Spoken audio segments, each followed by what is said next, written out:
This country was founded on the principles of immigration.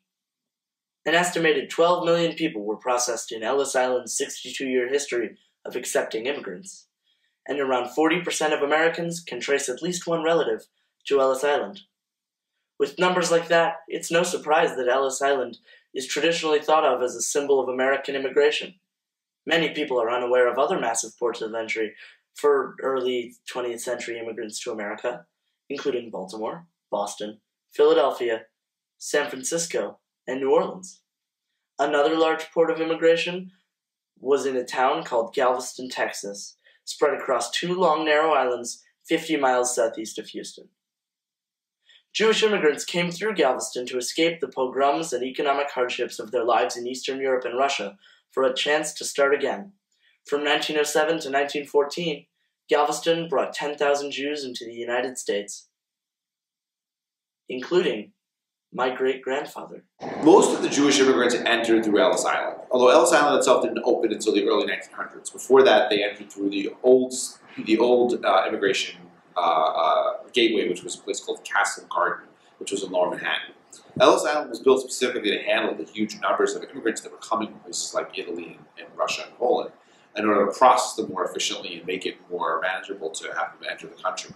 But most of them entered through New York, and most of them ended up staying in New York. With the influx of Jewish, Italian, and Irish immigrants coming to and staying in New York, the already prominent issue of congestion in the city was heightened.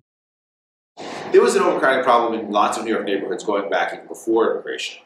But certainly these neighborhoods all the immigrant ethnic neighborhoods became very densely packed. There was clearly an issue, but how could it be solved?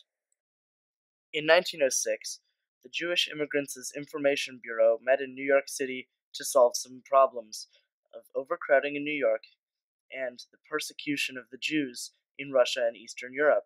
It was a perfect solution to reroute the Jews to another location. After careful thought, the committee decided on Galveston, Texas, and, to prevent another New York situation, all immigrants that came in through Galveston were required to leave the city. The Galveston movement, as it was dubbed, was a huge success. From 1907 to 1914, over 10,000 Jews were able to escape Eastern Europe and Russia for Galveston, Texas, and thus America. But what's the relevance of me talking about immigration in Galveston? My grandfather, your great-grandfather, Morris Fogel. He left Russia, Poland, so it was what is now Poland, but at the time was occupied by Russia. He left it in 1915. In my family, there are very few interesting stories.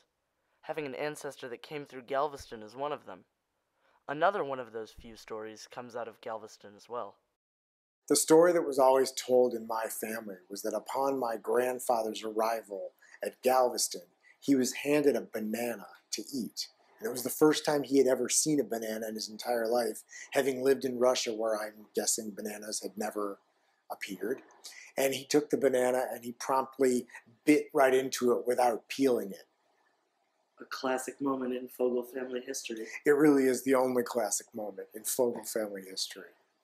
After emigrating through Galveston, he moved to northeastern Ohio, not far from the city of Fort Wayne, Indiana, but on the Ohio side of the border.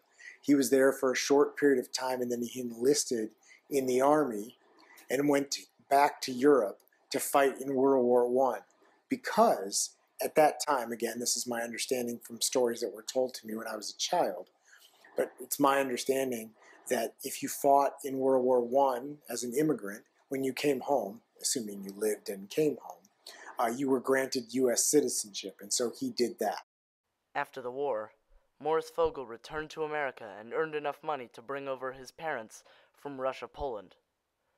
Jacob Fogel was his father, and he's buried here in Wabash, Indiana. For Trevolution, I'm Sammy Fogel. 58. Oh, thank you.